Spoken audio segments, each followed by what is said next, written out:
આ વિસ્તારનો પાક છે. નાગલીમાં આપણે જાણે કે ભાઈ તમે જે નાગલી નાખો રોપો એ બાદ આપણે નાખી દો, વધારે મહેનત નથી કરતા. પણ એની સાથે સાથે એ કહેવાનું કે જ્યાં પાણીની વ્યવસ્થા હોય, થોડી ક્યારી બને એવી જગ્યાએ વ્યવસ્થિત રોપીને, અને રોપીને બી કેવું કે 6 ઇંચના અંતરે અથવા તો 9 ઇંચના અંતર અથવા તો બે લાઈનની વચ્ચે 9 ઇંચનું અંતર રાખીને એની અંદર કંઈ ખેતી આપણે એવું માનીએ કે ડાંગરમાં કંઈ કરવાનું ના, એકવાર રોપી દીધું એટલે પછી એટલે કાપવા જવાનું. પણ એવું નથી હોતું. એની અંદર પણ તમારે ઘાસ કચરો કાઢવો પડે, એની અંદર બેડો એ કાઢવો પડે, એની અંદર ખાતર નાખવું પડે. ભાઈ કીધું ખાતર જે આપવાનું હોય, આપણે થોડી જૂની પદ્ધતિથી જે વાત કરતા હતા તેમાં કેવું કે 3 ડોઝ આપવાના.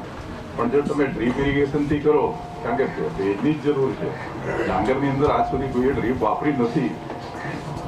ડાંગરની અંદર લોકો પાણી ફરી દે આખું ક્યારું, અને એની અંદર ખાતર નાખે. પણ એની અંદર પણ આ પ્રકારની થોડી નવી ટેકનોલોજીનો ઉપયોગ કરો કે એની અંદર પગમાં પાવડી ફેરવીને ચલાવી શકાય, એટલે કચરો નાશ પામે, આડું ઊભું બે બાજુએ ચલાવી શકાય. આ જે બધી વસ્તુઓ છે એ થોડીક આપણે શીખવાની છે. બીજી એક વસ્તુ એ કહેવાની છે કે રવિ સિઝનની અંદર પણ આપણે પાક લેવા જોઈએ. આપણી પાસે પાણી ઓછું છે, વહી જાય અને અટકાવવાનો પ્રયત્ન કરવાનો, અને જે પાણી અટકે અને આ રીતે ઉપયોગ કરવાનો.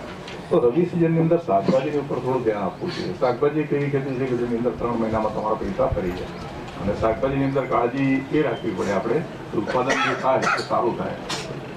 રાઠોડભાઈએ વાત કરી ઇઝરાયલની અંદર ટામેટાનું આટલું ઉત્પાદન થાય, પણ આપણે જે આપણે અહીંના વિસ્તારમાં જોઈએ છે જે લોકો ટેલિફોન પદ્ધતિથી ખેતી કરે છે આપણે ત્યાં સુરત જિલ્લામાં કે આગળ જતા, તો એ લોકોના છોડ બી 3 થી 4 ઇંચ 3 થી 4 ફૂટ મોટા.